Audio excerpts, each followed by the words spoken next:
Good afternoon. Thanks for being here. Or good morning still, right? Just barely.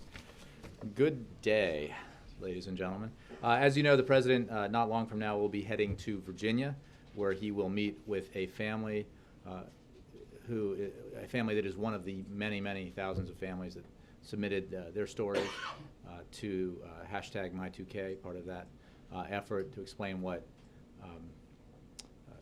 tax cuts for the middle class would mean for them. There is a document available online that lays out what raising taxes on the middle class would do to Virginians. On January 1st, as you know, income taxes are scheduled to go up for 2.9 million middle-class Virginia families, and tax cuts such as the expanded child tax credit, the 10% tax bracket, marriage penalty relief, and the American Opportunity Tax Credit would all expire. If Congress fails to act, every American family's taxes will automatically increase, including the 98% of Virginia families who make less than $250,000 a year, and the 97% of American small businesses that earn less than $250,000 a year. A typical Virginia family of four earning $86,000 could see its income taxes rise by $2,200. That's, in the President's view, unacceptable. To do that to 98% of the American people because of an insistence that the wealthiest Americans get a tax cut would be profoundly wrong and profoundly bad policy. Have a negative impact on those families across the country and a negative impact on the economy. So the President will, as he has done consistently, urge the House of Representatives to take action to follow the Senate's lead to extend tax cuts next year for 98% of the American people. And by doing so, to take a significant step towards dealing with the fiscal cliff. With that, I'll take your questions. Ben. Thank you, Jay. Regarding the phone call between the President and Speaker of the House, how would you characterize it? I wouldn't characterize it. As I've said before, I'm not going to give readouts of phone calls and conversations and meetings. Our interest here is in working with Congress, working with numerous stakeholders towards the goal of achieving a compromise deal that averts the fiscal cliff and does the important work of putting together a balanced package that achieves $4 trillion in deficit reduction. The President spoke with Speaker of the House Boehner, as he has in the past, and as he will in the future. But beyond that, I don't have a characterization. Last week, there had been a report, which it sounds like you disputed at the time, that the last call was curt, and you gave a different characterization, and the length of the call were not even to the point where you could... I don't have a characterization to dispute today, so I won't. Okay, I applaud that. That was good. I honestly have nothing more to offer except to confirm that there was a phone conversation. From the view of the White House, can you say where we are? I ask because Cantor said yesterday that we're nowhere, and there's a sense, there's at least a sense in this town right now that talks are not going well, or that there aren't talks. Obviously, the Speaker and the President spoke, but in a broad sense for the public, can you give us an update about where we are? I'll say a few things about that. First of all, I think in my briefing yesterday, the sense of the consensus here was the fact that I couldn't report a conversation between the Speaker of the House and the President of the United States was proof that talks were nowhere. As you know, shortly after that, we were confirming a talk between the President and the Speaker. However, it is our view that simply having conversations with congressional leaders will not produce a deal. What will produce a deal is an acknowledgement by Republican leaders, that rates on the top 2%, the wealthiest Americans, have to rise. There is no deal without that acknowledgement and without a concrete, mathematically sound proposal around which both sides can come together and get this done. Now, the fact is conversations continue, lines of communication remain open between the White House and Congress. Multiple other conversations and communications continue to occur as we press for an agreement. And I would simply note if you take a step back, that in the wake of the election, we've seen an acknowledgement by Republicans of all kinds, and including Republican leaders, that revenue has to be a part of this. We acknowledged at the time that that was progress. We do to this day acknowledge that that is progress. Since then, we have seen increasing numbers of Republicans, including elected lawmakers, acknowledge that raising rates is going to have to be part of this, and we welcome that acknowledgement. That's progress.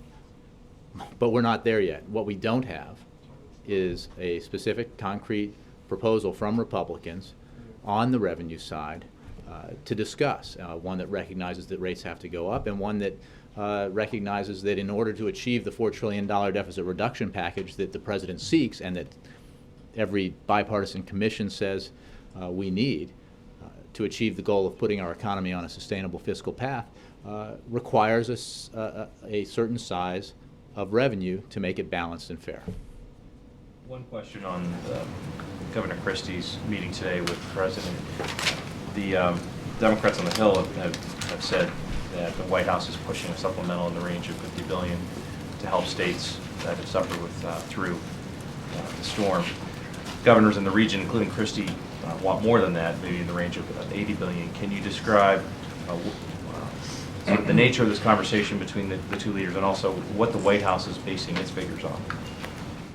I'll say a couple of things. First of all, Governor Christie had a meeting with Chief of Staff Jack Lew, with OMB Acting Director Jeff Zients, with Deputy Chief of Staff Alyssa Mastromonaco, and other senior members. Prior to that meeting, he did meet with the president. I don't have a readout for you of the meeting. The president is very focused, as you know, and has directed his administration to be very focused on assisting New Jersey, New York, other affected states in their recovery efforts. And we have obligated more than $2.3 billion to support response and recovery efforts, and that includes $1 billion already approved in direct assistance to thousands of individuals affected by the storm. We are working on a request, but that request is still being developed, and I don't have numbers for you, and I'm not going to speculate on what that request will look like. We continue to hope that we'll have that request sent up soon. Yep. Just to follow up probably on both those questions, on the meeting with Governor Christie, did the president make a commitment that he would in fact provide a specific amount of aid in this discussion? The request is still being worked on and still being developed, so I don't have a number for you. And on the conversation between the president and Speaker Boehner, no readout, obviously, but can you at least give a sense of, have both sides agreed effectively to impose a kind of media blackout on these kinds of calls because of the sensitive nature of what they're dealing with? Well, I can't speak for the Speaker's office or the Speaker, and it's not a media blackout. Look, I understand. I sat among you for a long, long time, and I know there's intense interest in this process. The only reason not to read out every phone call and leak every proposal is because we believe it's in the interest of achieving an agreement not to do that. You know, I've said that all along. You know, we're trying to be helpful. We have been very specific in what our proposals are, what the numbers say. We had Jason Furman here, Principal Deputy Director of the National Economic Council, with me yesterday, who briefed you in detail about why proposals that purport to be able to achieve sizable revenues just by limiting deductions and closing loopholes upon further inspection that don't actually achieve that in a plausible way. Which is why rates have to be rising rates for the wealthiest Americans have to be part of this. So, you know, we're being, I think, very clear about what our proposals are. We've been specific, but in our negotiations and our discussions, you know, we're trying to actually get to a deal, and we'll continue to do that. Did the president and Speaker Boehner agree on or schedule a I have face-to-face no meeting? Either announcements of meetings or phone calls to make, and no characterization of the contents of the phone call. Ann. Yesterday, Secretary Geithner said that absolutely the administration would follow through and head over the cliff if there isn't an agreement on that upper tax rate. Does that leave the impression that going over the cliff is an acceptable alternative to the president? Well, it's a misimpression, I think, if you have it. The Secretary of the Treasury simply reiterated what the President and I and others have said, which is that the President won't accept a bad deal. He will not accept a deal that doesn't include rates rising for the top 2%. This is a debate that we had at length for more than a year. It's something that he's been enormously clear about, and his insistence on that is based on sound policy, not on a simple desire to have rates go up. It's because we need that to happen as part of a balanced package that achieves this $4 trillion deficit reduction goal. And that's an important number, because the whole, again, deficit reduction in and of itself is not the goal here. The reason to get our fiscal house in order, the reason to pass a deficit reduction package that is balanced and allows for economic growth and job creation is to put our economy on a sustainable fiscal path, which again then itself produces positive economic benefits and growth and jobs. And that's why that roughly that $4 trillion figure is so important. And in order to get to $4 trillion, you need to look at the components, the legs of the stool, and we've talked about that. Discretionary spending cuts, signed $1 trillion of those into law. Revenues have to be part of this. The President's put forward a very specific proposal for $1.6 trillion in revenues. Entitlement reforms need to be a part of it. Savings gleaned from our health care entitlements and other entitlement programs need to be a part of it. The President's been specific about that. And then, of course, the positive impact of reduced interest payments contribute to an overall deficit reduction package. The size of the package matters, the components of the package matter. And when the President yesterday said that he would not play that game next year with the debt ceiling, he stopped short of saying that that he would insist on an agreement now as part of the of a fiscal cliff deal, and he also didn't seem to indicate that he would like to have the authority to handle debt ceiling in the future. Is he backing off of either? Not at all. We think that would be, Secretary Geithner made that clear when he presented the proposal. The President didn't, in his remarks to The the President, business as he roundtable. said and announced to you all, was speaking off the cuff. He wasn't reading from a prepared text, but that is our proposal, that we end this hostage-taking cycle by taking up Senator McConnell's proposal that was enacted into law as part of the Budget Control Act and moving it forward so that we do not engage in a process where members of Congress are threatening to default on the full faith and credit of the United States in order to achieve their objectives. And I heard somebody talking about a proposal where we should do this every month. Was this Grover Norquist? I think that's just a profoundly bad idea that I think could not be more frightening for American businesses and American workers. Juliana. Would the President veto a measure that would extend the tax rates for the middle class, let the rates for the top earners go up, but didn't deal with the debt ceiling? I think I've said that we think it is entirely appropriate and expect Congress to deal with the debt ceiling as part of an end-of-the-year deal. If they were to deal with it separately before the end of the year in a way that we find appropriate, that would also be fine with us. So I'm not going to speculate about how dealing with the debt ceiling in a responsible way, with no delay and no drama, takes place. What the President insists on is that Congress do its job. The one thing that I think is important, and I assume that at least some ordinary Americans out there are watching, when we talk about raising the debt ceiling, we're not talking about spending. Congress is simply authorizing itself to pay the bills that it incurred. So if Congress wants to deal with spending, they ought to spend less. And one way to do that is to engage in this process with the President, build a $4 trillion deficit reduction package that includes both revenues and significant spending cuts, significant savings from our entitlement programs, and pass it. And that would be a good and effective thing to deal with spending as well as our deficits. not to, when you get a credit card bill, you don't just say, well, you know what, I'm sick of this, I'm not paying it anymore. I mean, you can do that, but there will be significant consequences for your personal financial future. Well, the United States of America, when it gets its bills for items it has purchased, pays those bills. You have said that the president would veto any bill that did not extend, that let tax cuts for the wealthy expire. Right. So you're not drawing that same Well, I line think in you're the same- confusing the veto process. thread When we with talk the about a debts. bill that has to do with tax rates, he would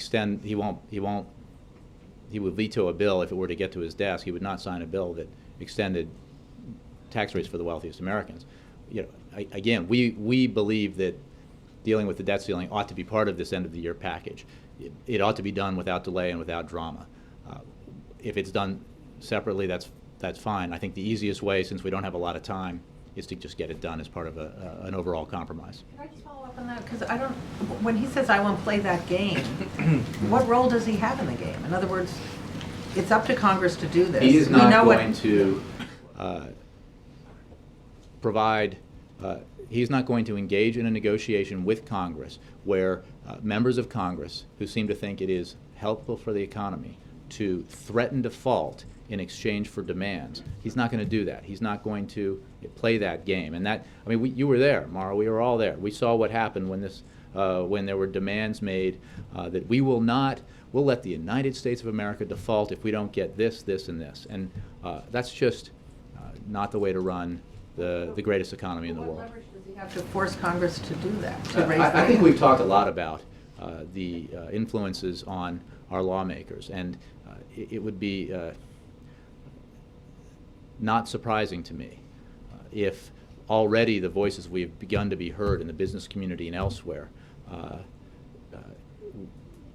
multiplied and multiplied, if, as well as the voices of ordinary Americans, if leaders in Congress actually seriously entertained doing that harm to our economy again out of political pique. I can't imagine they would want to do that. Jay. Yes, Major. Jay, Senator McConnell makes the following 2 points on the ones you just made. One, from the podium, there are times when you justifiably assert administration pride for the $1 trillion in spending cuts already achieved. Senator McConnell points out historically that was not the original White House position in the context of the debt ceiling debate of last year, that was a forcing mechanism. And on the floor of the Senate, he said this morning, and I quote him directly, look, the only way we've ever cut spending around here is by using the debate over the debt limit to do it. Now the president wants to remove that spur to cut altogether. I assure you it's not going to happen. The American people want us to fight to cut spending. It's a fight they deserve. We're happy to have it. Well, I appreciate that history lesson. I would say that Republicans were in control of Congress for much of the time that President George W. Bush was in office, and they didn't do a great job of controlling spending. When President Clinton was here, deficits were cut, surpluses were achieved. Now that was work with Congress as well, but both Democratic and Republican leaders. The fact of the matter is the President has, for a long time now, had on the table the only balanced and specific proposal to achieve $4 trillion in deficit reduction. We haven't seen that from Republicans yet. But a trillion that you count came from the fight over the debt ceiling. So does Simpson-Bowles, so does every deficit reduction. When we started talking about $4 trillion in deficit reduction, it was prior to the passage of $1 trillion in discretionary spending cuts. Right. Republicans make the point that the forcing mechanism, both politically and legislatively, was this debt limit We were debate. engaged, look, I mean, And they, from their perspective, don't necessarily consider it altogether as harmful as the administration does. I'm just Well- asking you to respond to that. well, I'm not sure what the question is.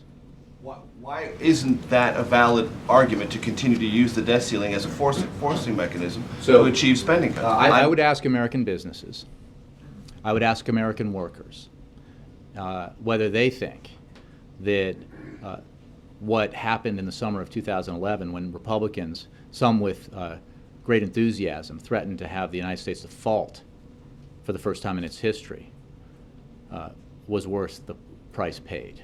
I don't think they would say it was, and we can't do it again. On Syria, let me ask you one quick question. Secretary of Defense Panetta said just this morning that we, meaning the United States government, remain very concerned, he said again, as the opposition advances, particularly on Damascus, that the regime might very well consider the use of chemical weapons. This feels, from a distance, to be like something that is increasing in its urgency. and there's a sense perhaps that there's more intelligence than there was the last time you addressed this. Can you give us a sense of any heightened level of concern or closing window about whether these chemical weapons might be used? And do you think it's, and can you tell us anything about the sense the administration has about how it might be changing the minds in Moscow? Well, it's certainly an issue that we discuss with the Russians and others, those who have influence over the Assad regime or communication with the Assad regime. I can tell you that the President was very clear when he said that if the Assad regime makes the tragic mistake of using chemical weapons or fails to meet its obligation to secure them, there will be consequences, and the regime will be held accountable. The international community, this goes to your question about the Russians, is united on this issue, and the message to the Assad regime about our red lines has been very clear. I'm not going to get into specific intelligence. We continue to closely monitor Syria's proliferation of sensitive materials and facilities, and we remain focused on supporting the Syrian Opposition Council, coalition rather, and working with like-minded countries to determine what more we can do to support a political transition that brings the conflict to Syria to an end. This doesn't feel or look to the administration any more urgent than it did, say, 48 hours ago. Well, I think we've been very clear all week about our concern.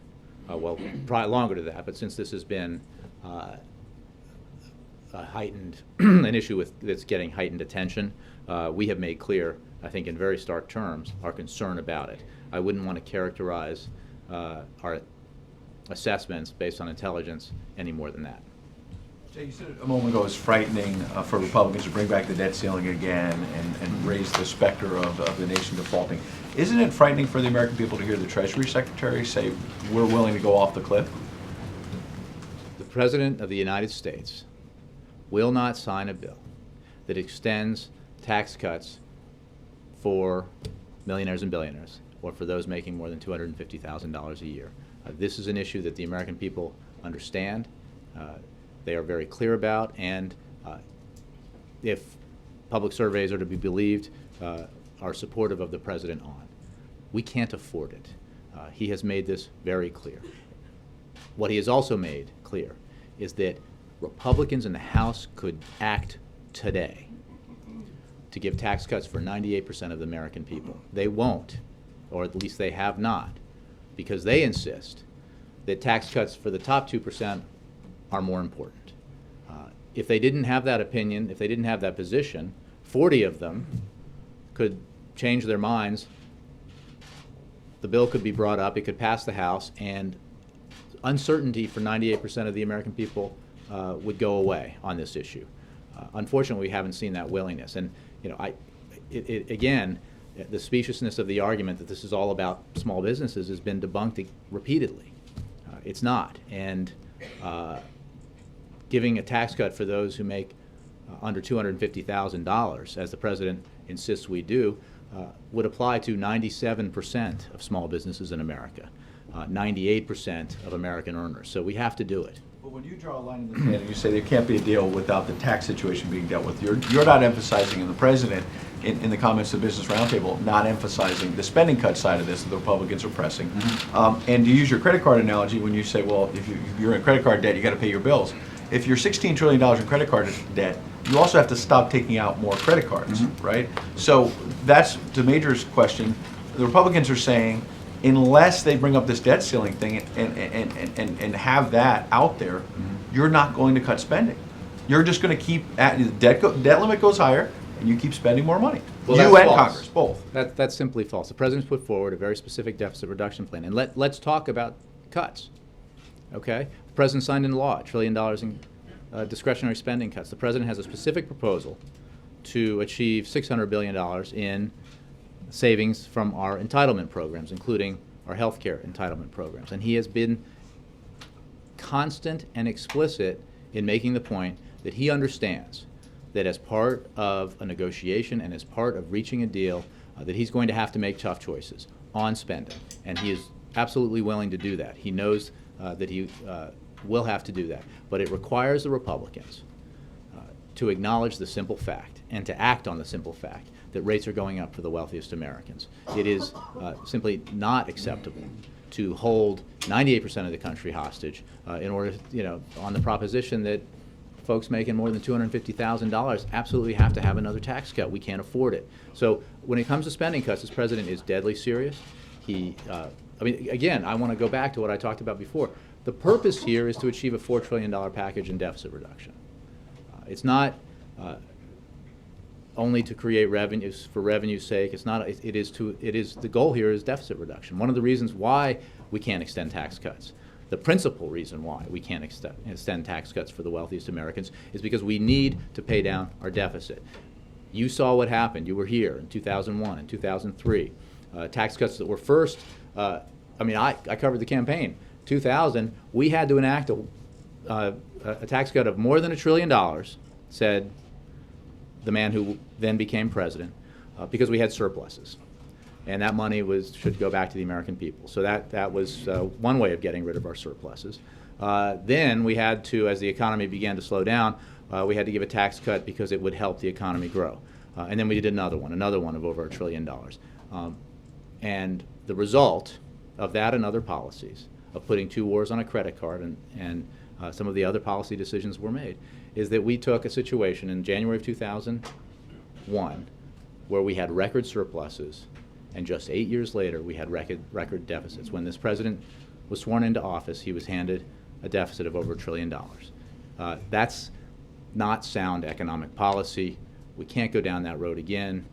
We need to, for the sake of getting our deficits under control and assisting our economy, take the kind of action the president's proposed. Last question, when you were being asked about Hurricane Sandy and Governor Christie being here, et cetera, Governor Cuomo was around this week as well.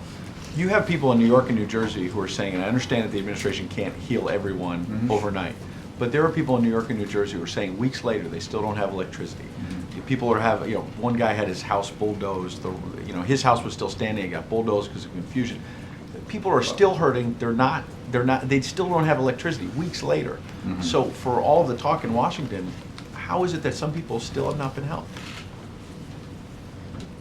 Well, I would point you to the substantial and fast effort that the president oversaw in terms of the federal response to this terrible storm.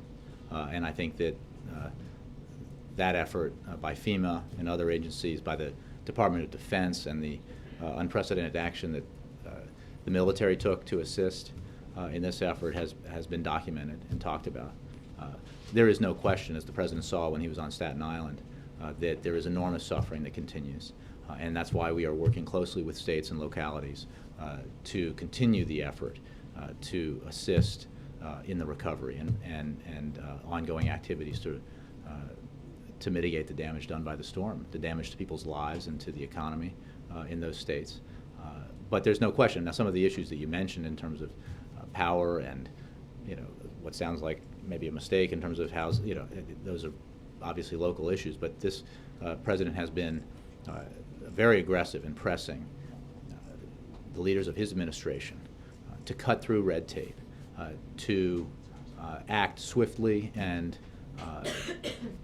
aggressively in assisting New Jersey and New York and affected areas of Connecticut in dealing with what was unquestionably one of the worst storms that this country has ever endured. Is he satisfied with the federal response in every way? He is focused on continued federal response, and he knows that our work is not done any more than the work in the states is done. No, this still angers him. Look, I think the president is incredibly concerned about those who are still suffering the consequences of the storm. That's why he continues to have meetings on it regularly. That's why he continues to task his team to assist states and localities in the effort. He's focused on making sure that we're doing everything we can to assist. Mike? What does the departure of Senator DeMint say about the relative ascendancy or descendancy of the Tea Party in American politics? I'll leave that to you to analyze. I just saw that report. Is there a reaction from the White House? I don't have any, no. Does the president will the president stay in town through the course of these negotiations and not forego any plans he might have to take a holiday vacation? Well, I think that Congress has a strong role to play here. What the issue is, as we've said all along, while we are getting closer and closer to the end of the year, how we achieve a deal here is not that complicated, and we still believe we can make it happen. President is focused very much on trying to make that happen. But I wouldn't want to speculate about what none of us hopes comes to pass, which is a lack of a deal. We believe that we can get one if Republicans acknowledge and act on a fundamental fact, which is that rates are going up on the wealthiest Americans. The rates that you mentioned are 39.6%. You talk about the Clinton rates and how the country prospered under that. I'm going to ask this one more time. I know it's been asked a million different ways. Is 39.6% an essential benchmark, or is there wiggle room there? Well, since you asked that way. I got you pinned down, man. Look, you heard Jason Furman eloquently and elegantly go into detail about the issues that are problematic with proposals that purport to achieve significant revenues solely by closing loopholes and capping deductions. The math doesn't work. Either, in some cases the math doesn't work and the middle class gets hammered, or the math works on paper, but there's no way that Congress is going to, for example, eliminate the charitable deduction for the top 1%, because that would have a terrible impact on churches and universities and institutions that depend on charity. I think, if I'm not mistaken, in citing one of the proposals from the think tank that we were discussing, Jason suggested that $10 billion in charitable deductions would be lost. So that's not likely to be passed by Congress, by members of either party. The way to do this is the way that the President has presented. You need both higher rates for the top 2%, tax cuts for the 98%, and proposals that close some loopholes and cap some deductions for those making over $250,000. The combination achieves the kind of target in revenue that is necessary to have the balance in the overall plan. Now, I'm not going to. I haven't seen a plan that does that besides the President's. So far, from the Republicans, we have a single sentence on revenue that says that $800 billion can be achieved through capping deductions and closing loopholes. But that's it. There's no numbers. There's no specificity. The President has said he wants to have. He's willing to see and look at proposals, but they have to add up. They have to be politically feasible. And the way to do this, it is far preferable, as Jason said, to allow rates to go up on the top 2% to the levels they were under Clinton, when the top 2% did very well, than to eliminate charitable deductions or ask the middle class to have their taxes go up through the elimination or downsizing of the mortgage home interest deduction or healthcare deduction or state and local tax deduction. I mean, these are not. It's easy to throw out proposals and suggest they might work, but then people who put the numbers on paper can show you why there are problems with alternative proposals, which is why the President believes rates that his plan that allows those rates to go up back to where they were under President Clinton is the right way to go. But the question was whether he's open to 37 or something over 250. Again, you're asking me to speculate about proposals that do not exist. We have a plan that's very specific, and it's pretty simple. Republicans who haven't disowned the pledge they made to Grover Norquist don't have to vote for a tax hike on rates. They simply have to vote for a tax cut for 98% of the American people and let existing law for the top 2% stay in place. That doesn't seem like such a terrible thing to do.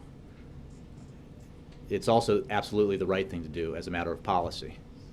So we encourage Republican leaders to hear the voices that are increasingly being heard from both their fellow lawmakers and others in the broader Republican community who acknowledge that this is the way the country needs to move. Congressman LaTourette said, I think yesterday, the President has won this round relative to the rates, but we need to sit you down. We need to sit down and get the second half of the deal, and that's the spending. The President could not agree more. He also said some people in this 2% who call me, they're more worried about the fiscal cliff than about the rates going up a couple of points. I think that's an excellent point. And you've seen the numerous members of Congress, members of the Senate, business leaders and others who understand that the consequences of the fiscal cliff, the consequences of raising taxes on everyone, average of $2,200 for the average family, are quite serious. All we have to do here is extend those tax cuts to the middle class and allow the rates for the top 2% to go up, as we've been talking about now for weeks and months and years. Yes? Jay, going back to the storm recovery story, based on, as you put it, the President's incredible concern, can you characterize any sense of urgency in getting this package together? This has been in the works now for a number of weeks. Well, like I said, we expect to have a request move by the end of the week. We're hopeful, yes. And how long did the President meet with Governor Christie? I don't have a number of minutes. It was a pre-meeting before Governor Christie met with Jack Lew, Jeff Zients, Alyssa Mastromonaco, and other senior staff. But I don't have a minute count for you since I wasn't. Was the conversation confined to the storm? I don't know. Recovery? I don't know. Can you find out? I mean, there are a lot of people. I'm not going to give a readout necessarily. I mean, that is a there. No, it's not. I mean, there are a lot of people in that part of the world who are in that You're part of the asking country. for what they talked about. That's in normal parlance, unless I'm mistaken. That's a readout. There are a lot of people up there who are very concerned about this. There's a great deal. As is the President, and I'm sure. Again, I wasn't in the room. I mean, I saw Governor Christie and I saw the President, but I didn't participate in their conversation. So I can't tell you that they didn't talk about other issues, but I'm sure that they talked principally about this issue, which is of significant concern to both men. Well, you asked if they talked about other issues. Well, And okay, I they don't know. principally Yeah. talked about this issue. I mean, it's, well, I'm sure you they know, did, but yeah. It's not like the fiscal cliff negotiations here, you know, I mean, this is just a matter of major interest to Sure. a lot of people. Well, they definitely talked about, I am confident they discussed the subject that was the reason why Governor Christie is here, which is, and to have the meeting with senior staff. Yeah. Jay, can you confirm that Governor Pawlenty was also here today, or is here, and what he... I don't know. You don't know that he's here? I do not. Okay, and secondly, can we quickly revisit the debt ceiling question? You were asked yesterday about whether the President would invoke the executive power under the 14th Amendment. Can you say And then that... Peter, with lightning speed, dug up a quote that I thought would take at least a few hours to find. Let me... Have you found another one? Can you say that the President has ruled that out as an option, or can you say whether there are discussions or studies underway? Let me give you your answer. I can say that this administration does not believe that the 14th Amendment gives the President the power to ignore the debt ceiling. Period. Two questions. Sorry, let me get to... This is the first time you all said that? I don't believe so, no. I think this is actually consistent with what we said last year. I mean, I think there was a period where this was under discussion, and maybe the quote you found was before it had been looked at in that level of detail, but I believe when this was under discussion at the time, this is where we landed. So Yep. there was no further study after that? Sorry. There's... Well, again, I can just tell you what our position is. After the briefing. Yeah. Thanks, Jay. How is Secretary Geithner saying the administration is absolutely willing to go off the fiscal cliff, dissimilar from during the debt ceiling negotiations, some Republicans saying, don't increase the debt ceiling, period?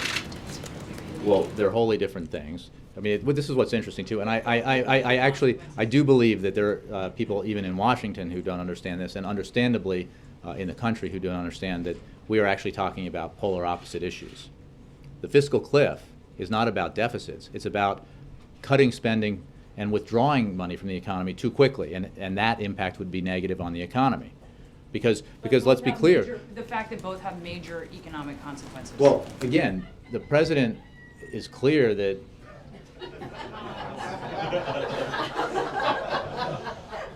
that is humiliating for Hans.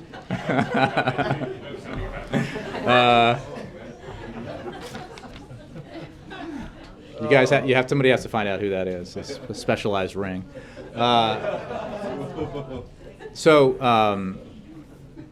Where was I? What were we talking about? Okay, so. They both have major economic consequences. They both have significant economic consequences. I think there is nothing quite like the significance of defaulting on our full faith and credit for the first time in history. We saw that even the threat of that had profoundly negative consequences in 2011. But let me continue, just because I think a lot of people may not understand the distinction here. If the fiscal cliff is a combination of tax hikes that would go into effect if Congress doesn't act, and across-the-board spending cuts that would go in effect if Congress doesn't act and achieve spending cuts in a more refined way, that would, economists say, have a negative impact on our economy. But it would be basically too much deficit reduction too quickly.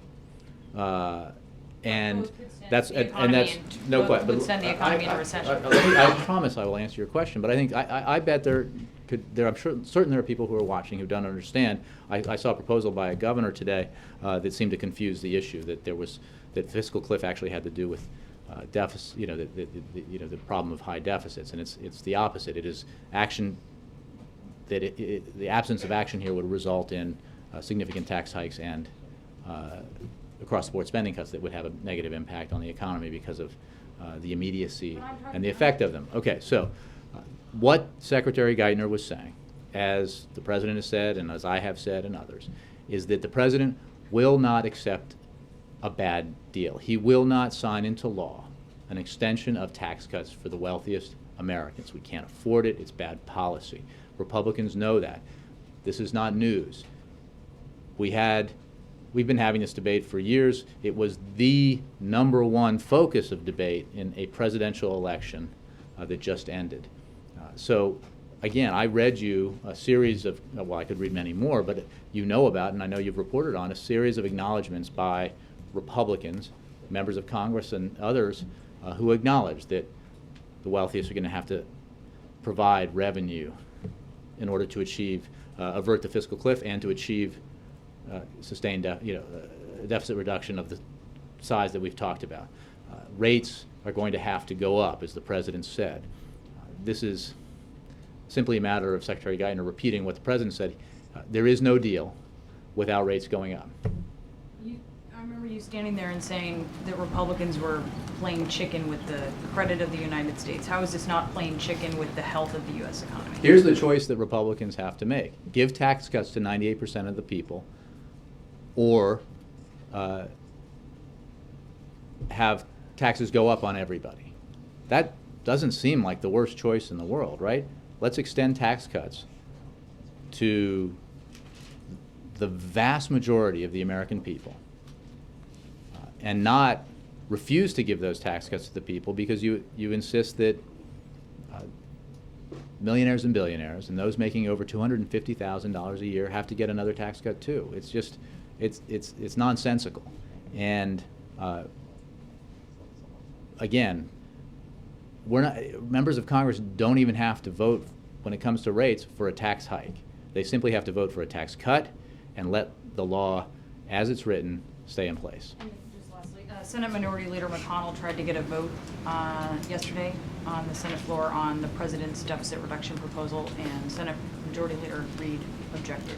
Do you think how much Democratic support do you feel you have for it? I understand that there's a lot of, this is the kind of, political games that aren't serious, that, it is absolutely the case that we need to have a serious proposal, a serious negotiation about the serious issues, spending cuts and the like, that will require a compromise. The fact that... Why is it a game to put the President's plan on the floor? Yeah, do you think you have Democratic support? We know that, and the filibuster is certainly an issue here, that we don't have 60 votes in the Senate. But do you have so I would not argue with the idea that the President's proposal cannot, at this time, or has not at this time, garnered Republican support. That's what this debate is about. We are very confident that Democrats support the principle that we need to have $1.6 trillion in revenue, asking the wealthy to pay more as part of a balanced package that the president's put forward.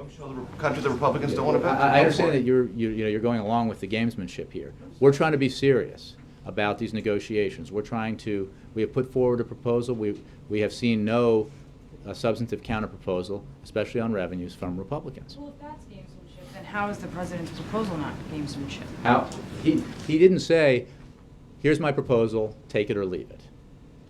He has been very explicit in saying, we need to But he has negotiate. offered with something else that might garner more. Wait, so you're saying he should put forward a proposal, and then, absent a proposal from the Republicans, put forward another proposal, and then, absent a proposal from the Republicans? We've been through this. It's one sentence on revenue that has no meaning or substance behind it. That's not serious, and doesn't meet the level of specificity or even come close to the level of specificity that the president's put forward. We can't have a vague promise of revenue in the future from the wealthy, and then concrete spending cuts that affect middle-class families, that affect seniors, that affect programs that are vital to a lot of Americans now, and say, because the result is what we've seen again and again and again. The middle class gets hit with the bill. Seniors bear the burden. That's not the way we're going to do this. That's not the way the American people want us to do it. Olivier. I got a couple on Afghanistan. One, as you have the negotiations about a post-2014 possible presence, is immunity from prosecution something that this administration regards as a must-have? I'll have to take the question. I haven't had a discussion with President NSC Karzai on that lately. President Karzai today said that Afghanistan is more corrupt than ever before, and says the United States and its allies are chiefly to blame. You agree? I would simply say that the issue of corruption is one of concern and has been in Afghanistan. We share President Karzai's concern about that, and we work with the government of Afghanistan on this issue regularly. But I don't know how to make the comparison of where it is now compared to where it was. We know it's a problem and has been a problem, and we continue to work with the government on that problem. Yep. Thank you, Jim. Last one. So then, Peter. Can I just, on a foreign policy question on China, did the president have the opportunity to sign the letter by Nobel laureates, which included some Peace Prize laureates, to Xi Jinping, calling for the release of Liu Xiaobo and release from house arrest? I'll have to take the question. Can you take that? Yep. Get back to us? Yep. Peter? Sorry, two very quick questions. You said the administration does not believe the president can ignore the debt ceiling. I don't mean to parse, but you're not trying to play any definitional games. Like some people say he can lift the debt ceiling on his own. You're not saying there's a distinction here you're making. I'm not. I Okay. mean, that's the language that I have. I think it's pretty clear. We believe profoundly that Congress ought to simply do its job in a routine fashion, that we can and should engage in negotiations and discussions about how to reduce our deficits in a substantial and sustainable way that helps our economy and helps it create jobs. Make sure we're not reading this word ignore as opposed to later you guys come and say, well, we're not ignoring it, we're raising it ourselves. Again, I would just point to the language. The Senate may pass today the bill repealing Jackson-Vanik in terms of Russia and adding Magnitsky human rights sanctions. Y'all going to sign it? You have a position on it? Well, we look forward to Congress acting on this. We've been working for it, and the President does hope to be able to sign it. Thanks very much. Thanks.